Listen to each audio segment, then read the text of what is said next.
ពេលព្រឹកឡើងទៅរៀនថ្ងៃឡើងចេញទៅរៀនមកឆ្លៀតធ្វើវីដេអូដល់ពេលយប់ឡើងឆ្លៀតស្រាវជ្រាវមេរៀនខ្លួនឯងបន្ថែមបើនិយាយពីការធ្វើវីដេអូវិញគឺខ្ញុំចាប់ផ្ដើមធ្វើវីដេអូនៅឆ្នាំ2023ពេលហ្នឹងខ្ញុំទៅរៀនថ្នាក់ទី10ហើយរៀនបង្កើត page ខ្លួនឯងទៅប៉ុន្តែពេលចាប់ផ្ដើមដំបូងឡើយក៏មិនសូវមានអ្នកមើលប្រហែលអ្នកដែលពុកម៉ែបងប្អូនភាគច្រើនអ្នកមើលត្រឹមតែ100ឬ200អ្នកនឹងឯងតាមមួយដោយសារតែពេលហ្នឹងខ្ញុំអត់សូវមានពេលធ្វើវីដេអូទេព្រោះអីទៅរៀនថ្នាក់ទី10ត្រូវរៀនទាំងព្រឹកផងរៀនទាំងថ្ងៃផងដល់ពេលល្ងាចឡើងចេញពីរៀនមកម៉ោង4ត្រូវមកដាំបាយធ្វើម្ហូបនៅផ្ទះវិញព្រោះអីពុកម៉ែក៏ត្រូវធ្វើការងារម៉ែតម៉ោង6ល្ងាចទៅគាត់មកដល់ផ្ទះអញ្ចឹងខ្ញុំតតែឆ្លៀតដាំបាយធ្វើម្ហូបឲ្យហើយកុំឲ្យគាត់មកធ្វើការងារពិបាកហើយខ្ញុំត្រូវធ្វើការងារផ្ទះច្រើនទៀតដោយសារតែពុកម៉ែខ្ញុំគាត់ប្រកបរបរធ្វើតុរោងធុងបាសជួតុរោងធុងបាសតាមរោងការតាមរោងបុណ្យអញ្ចឹងទៅគឺខ្ញុំត្រូវទៅលើករោងជាមួយពុកខ្ញុំដែលរាប់ចានឆ្នាំតាមកម្មវិធីការតាមវិធីបុណ្យនឹងឯងហើយមុខរបរហ្នឹងគឺពុកខ្ញុំគាត់ប្រកបតាំងពីឆ្នាំ2019ពេលដែលខ្ញុំរៀនថ្នាក់ទី6ខ្ញុំដើរតាមគាត់ដើរលើករោងការដើរលើករោងបុណ្យដើររាប់ចានឆ្នាំតាមរោងការរោងបុណ្យនឹងឯងពុកម៉ែបងប្អូនខ្ញុំធ្វើតាំងពីថ្នាក់ទី6រហូតដល់ខ្ញុំរៀនថ្នាក់ទី12ក៏ខ្ញុំនៅតែទៅតាមពុកម៉ែដែរ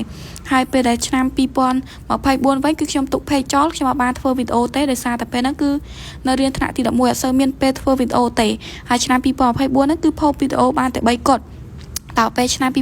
2025ឡើងថ្នាក់ទី12ភ័យខ្លាចប្រឡងបាក់ឌុបអត់ជាប់ក៏ខ្ញុំអត់បានធ្វើវីដេអូដែរឆ្លៀតផ្ដោតទៅលើការរៀនហើយការជួយធ្វើការងារពុកម៉ែនឹងឯង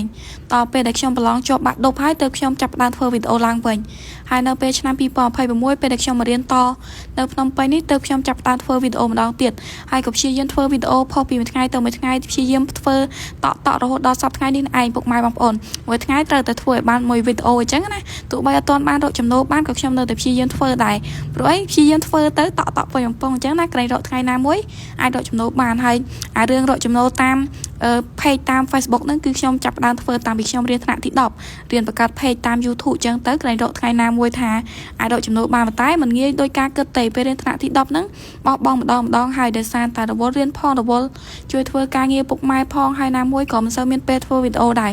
ហើយពេលហ្នឹងកាត់មួយអាទិត្យអីបានបញ្ចូលម្ដងជួនកាលកន្លះខែទៅបញ្ចូលកាម្ដងអញ្ចឹងទៅក៏មិនសូវមានពេលធ្វើវីដេអូអីទៀងទាត់ដូចបច្ចុប្បន្ននេះដែរបច្ចុប្បន្ននេះព្យាយាមធ្វើវីដេអូមួយថ្ងៃបានមួយវីដេអូដើម្បី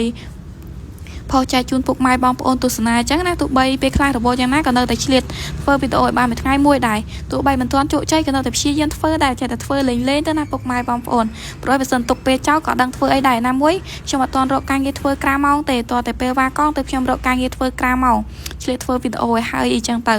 ហើយតតែយប់ឡើងគឺខ្ញុំចាប់ផ្ដើមឆ្លៀតរៀនឆ្លៀតអីហើយធ្វើវីដេអូក៏ចំណាយពេលច្រើនដែរព្រោះអីត្រូវការថតផងត្រូវការធ្វើសកម្មភាពធ្វើបដាថតបដាណាមួយធ្វើខ្លួនឯងថតខ្លួនឯងអញ្ចឹងរៀនពិបាកដែរពេលបញ្ចូលសម្លេងរៀនពិបាកដែរដោយសារដូចនៅស្រុកស្រែទេព្រោះអីពេលបញ្ចូលសម្លេងពិបាកក្នុងការផ្ដោតអារម្មណ៍ពិបាកក្នុងការផ្ដោតសម្លេងខ្លាំងមែនតើហើយវីដេអូខ្ញុំ